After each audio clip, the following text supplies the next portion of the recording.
Therapy एक साथ शुरू की जाती है, जिसमें स्पीच थेरेपी भी होगी, ऑक्यूपेशनल थेरेपी भी होगी, बिहेवियरल थेरेपी भी होगी और फिजियोथेरेपी भी होगी। तो ये जब सारी थेरेपी एक साथ की जाएगी तब हमारा रिजल्ट जो होगा वो बहुत अच्छा निकलेगा। अब आप लोग जो भी प्रश्न पूछना चाहते हैं वो आप पूछ सकते हैं, और कुछ जानकारी चाहते हैं किसी चीज़ के इसके बारे में तो आगे बताइए, तो हम उसको एलिब्रेट कर सकते हैं। जीवन में काफ़ी सवाल रहते हैं। हाँ जी, तो सर पूछिए, आप पूछिए हर्षिता के बारे में जो भी आपको सवाल हो। जानना चाहता हूँ कि बच्चों में आता है, इस वजह से आता है, मतलब ऐसा बच्चों में क्यों हो जाता है? देखिए मैंने आपको बताया कि 60% बच्चों में तो ये जीन्स में चेंजेस आ जाते हैं, म्यूटेशन आ जाता है, क्योंकि अभी बहुत सारे जैसे ऑटिज्म पर रिसर्च चल रही है, तो उसमें से उन्होंने कुछ पर्टिकुलर जीन्स को पाया गया है कि जिन बच्चों में ऑटिज्म होता है उनके अंदर ये जेनेटिक पैटर्न होता है, तो वो जीन जेनेटिक चेंजेस के कारण आता है।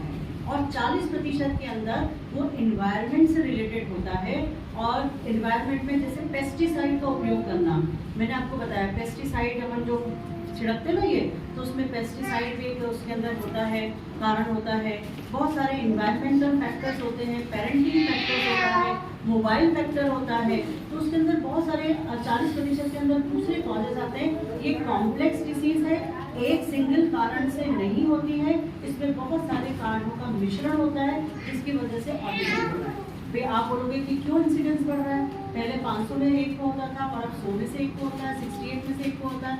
एक स्टडी में तो उन्होंने बताया कि 45 बच्चों में से एक बच्चे को ऑटिज्म हो रहा है। तो उसके कारण बहुत सारे इन्वायरमेंटल कारण है, और उस इन्वायरमेंट जो है वो जीन्स को भी चेंज कर रहा है, तो उसकी वजह से जीन्स चेंज हो रहे हैं, तो उसके बहुत सारे कारण हैं। जैसे मेरा इससे बड़ा एक लड़का है, वो भी, पर उसको ये वगैरह कुछ भी नहीं, ऑटिज्म नहीं है उसको, नहीं हाँ। वो मतलब सही नॉर्मल। तो ये हमारी जो गलती है इसको क्यों हो गया, मतलब इसमें ऐसा क्या कमी मतलब रह गई कि जिस कारण से हम इसका नहीं कर पाए कि कोई इसके अंदर आ गया?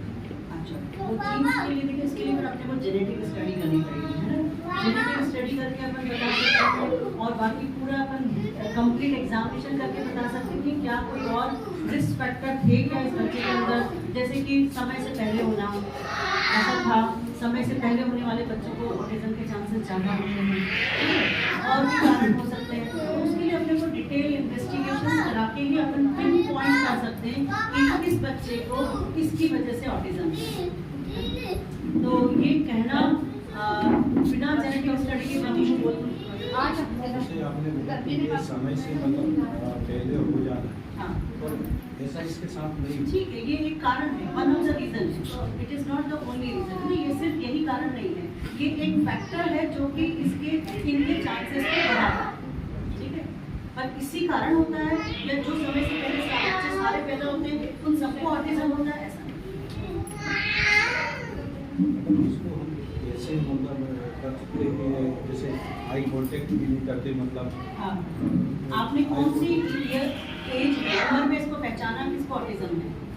2.5 से 3 साल की, और आपने थेरेपी कब से शुरू करें? जब से शुरू में ट्रीटमेंट भी चालू है उसका, और थेरेपी भी चालू है। अच्छा, तो 2.5 से 3 साल में अपन ने पहली बार डायग्नोसिस किया था। तो देखिए मैंने बताया कि ऑटिज्म के अलग अलग है ना, अभी हमने बच्चे को एग्जामिन नहीं किया है, मैं आपको नहीं बता सकती कि सीवियर लेवल का है कि मॉडरेट लेवल का है, पर थेरेपी कंटिन्यू कराने में सबसे पहला काम तो ये था कि आई कॉन्टैक्ट जब भी आप लोग कराते हो तो सबसे पहले अपन सिटिंग कराते हैं कि बच्चा बैठ में एक जगह पे और आई कॉन्टैक्ट शुरू करे, क्योंकि जब तक वो आई कॉन्टैक्ट नहीं करेगा आगे की थेरेपी नहीं होगी। तो वो वहाँ से अपनी शुरुआत होती है, इसके अंदर बहुत मेहनत लगती है। सिर्फ थेरेपी यहाँ संस्था में थेरेपी कराने से काम नहीं चलता है, पेरेंट्स को भी उतना ही टाइम घर में डिपेंड करना पड़ता है, तो होम थेरेपी भी उतनी ही जरूरी है। तो और कुछ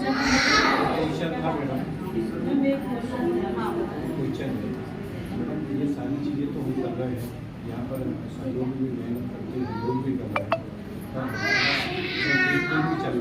ट्रीटमेंट भी चल रहा है उसका। तो मैं ये चाह रहा था कि ये जैसे नॉर्मल बच्चे हैं ऐसे मतलब हो पाएगी या नहीं हो पाएगी? ये मैं आपको अभी राइट नाउ 100% इसका आंसर नहीं दे सकते जब तक हम बच्चे को पूरी तरह से देखेंगे, है ना।